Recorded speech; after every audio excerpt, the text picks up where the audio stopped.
Voyons à présent quels sont les moyens de l'Union, et tout d'abord les finances publiques. Les dépenses du budget de l'Union européenne sont classées en 5 catégories. Croissance durable, ressources naturelles, notamment l'agriculture, cohésion économique, sociale et territoriale, compétitivité pour la croissance et l'emploi, sécurité et citoyenneté, l'Europe dans le monde. Comment l'Union européenne dépense-t-elle son argent? Au-delà de sa ventilation entre les 5 grandes catégories, notons que le budget annuel s'élève à environ 160 milliards d'euros, représentant 1% de la richesse produite dans l'Union. Cela signifie donc que 99% de cette richesse va aux États membres. Les grands débats sur le budget de l'Union. Un budget, c'est à la fois des dépenses et des recettes. D'où les grands débats sur la proportion de la richesse produite. 99% revient aux États membres. Quels sont les pays dits contributeurs et quels sont ceux qui sont dits bénéficiaires? Quels sont les effets économiques réels du marché intérieur? Dans le cas de l'Union, les recettes sont des ressources propres, censées lui assurer l'autonomie financière. Classiquement, on dit qu'il y a 4 ressources propres: les droits de douane, les prélèvements agricoles, la TVA et la ressource fondée sur le revenu national brut des États membres.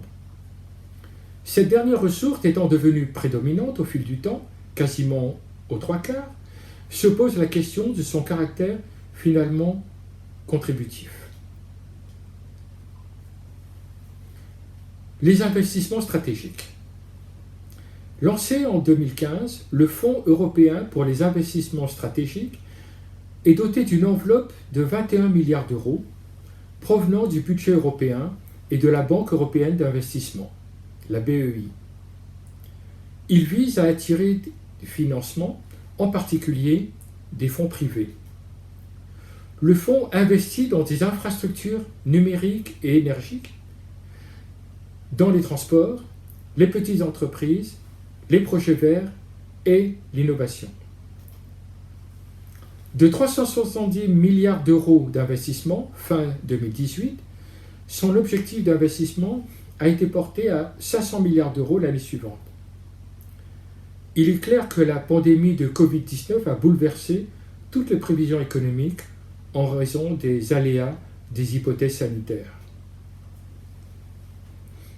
L'union bancaire. L'Union européenne est dotée d'un cadre juridique garantissant que les banques disposent de fonds propres adéquats pour un meilleur contrôle des risques. C'est la Banque centrale européenne qui supervise les banques les plus importantes en étroite collaboration avec des superviseurs bancaires nationaux. Une commission de règlement unique à l'échelle européenne peut en outre décider de la fermeture d'une banque en faillite.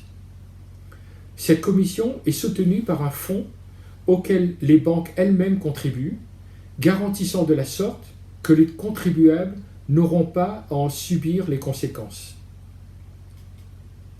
En pratique, toutes les banques doivent devenir membres d'un système de garantie des dépôts qui collecte les contributions dans un fonds.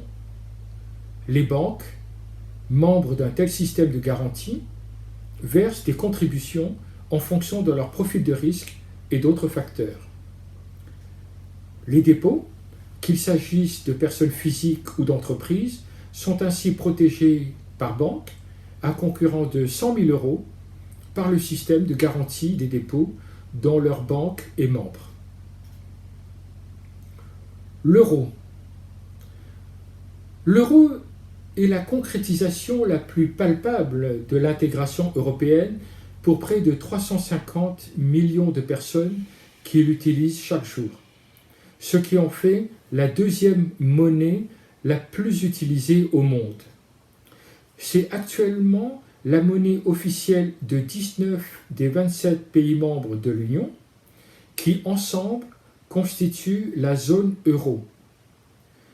N'en sont pas encore membres, outre le cas particulier de la Suède qui ne fait pas partie du mécanisme de taux de change européen, certains des derniers pays adhérents à l'Union, Pologne, République tchèque, Hongrie, Bulgarie, Roumanie, Croatie.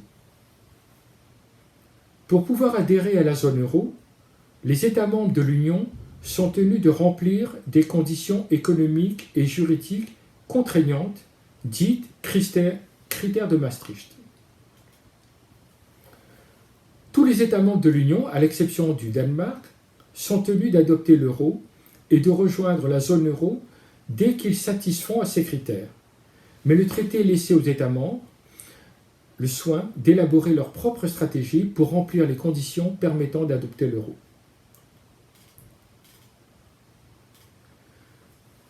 Le mécanisme européen de stabilité, dit MES, fait partie de la stratégie de l'Union européenne visant à préserver la stabilité financière dans la zone euro. Il fournit une assistance aux pays de la zone euro affectés ou menacés par des difficultés financières. Le 2 février 2012, les pays de la zone euro ont ainsi signé un traité intergouvernemental établissant un mécanisme qui est une organisation intergouvernementale de droit public international. Ses actionnaires sont les pays de la zone euro. Le MES permet aux pays de la zone euro de bénéficier de titres d'emprunt pour financer des prêts ainsi que d'autres types d'aides financières. Le mécanisme européen de stabilité est autorisé à octroyer des prêts dans le cadre d'un programme d'ajustement macroéconomique, acheter des titres sur les marchés primaires et secondaires de la dette, octroyer une assistance financière à titre de précaution sous forme de ligne de crédit, financer la recapitalisation d'établissements financiers via des prêts au gouvernement de ces pays membres. La crise financière, budgétaire et économique qui a débuté en 2008 a démontré que l'Union avait besoin d'un modèle de gouvernance économique plus efficace que la coordination économique et budgétaire qui était de mise jusqu'alors. Au nombre des développements intervenus en matière de gouvernance économique figure une coordination et une surveillance accrue des politiques budgétaires comme des politiques macroéconomiques, ainsi que la mise en place d'un cadre pour la gestion des crises financières. Par ailleurs, la gouvernance économique fait référence à l'ensemble des institutions et des procédures établies en vue d'atteindre les objectifs de l'Union dans le domaine de l'économie. C'est la coordination des politiques économiques destinées à promouvoir le progrès social et économique pour les citoyens de l'Union. Elle tire aussi les leçons de la crise financière. Mais cet ensemble est une nouvelle fois bouleversé par le choc économique mondial résultant de la pandémie de Covid-19.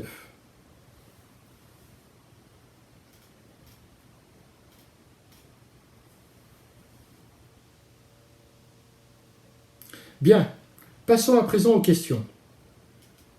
En quoi consiste le débat contributeur-bénéficiaire du budget de l'Union européenne? Quels en sont les termes, les vraies et les fausses informations? Le débat tourne autour de la question qui paye et qui reçoit du budget de l'Union européenne. En réalité, seuls les droits de douane et les prélèvements agricoles perçus à l'entrée sur le territoire de l'Union sont des ressources indépendantes des budgets des États membres. Dès lors, la TVA et la ressource PNB apparaissent comme des contributions des États membres, même si ce ne sont pas des dépenses, mais des prélèvements sur recettes. Cette vision comptable méconnaît toutefois les avantages économiques tirés du marché unique, comparativement plus élevés pour les États membres dits contributeurs. Quelles sont les options crédibles pour de nouvelles vraies ressources propres du budget de l'Union européenne? De nombreuses idées ont été lancées, notamment d'un impôt européen. Par exemple, taxe sur les transactions financières, taxe carbone, taxe sur le numérique, qui vise en particulier les GAFA, Google, Apple, Facebook, Amazon. Ces propositions auraient l'avantage de déconnecter les recettes de l'Union des budgets des États membres mais elle pourrait créer des disparités entre États membres.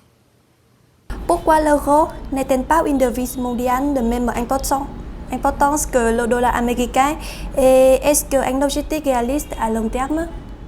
Les réserves des banques centrales dans le monde sont constituées par le dollar pour 60% et par l'euro pour 25%.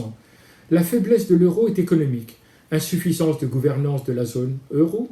Sa force pourrait être politique comme contrepoids à l'extraterritorialité judiciaire du dollar, comme dans le cas des sanctions unilatérales américaines. Qui contrôle les finances publiques de l'Union européenne? Le premier contrôle est administratif, par les services de la Commission. Le deuxième niveau de contrôle est financier, par la Cour des comptes. Le troisième type de contrôle est politique, car le Parlement européen, au travers de la procédure de décharge donnée à la Commission chaque année sur l'exécution du budget de l'année écoulée.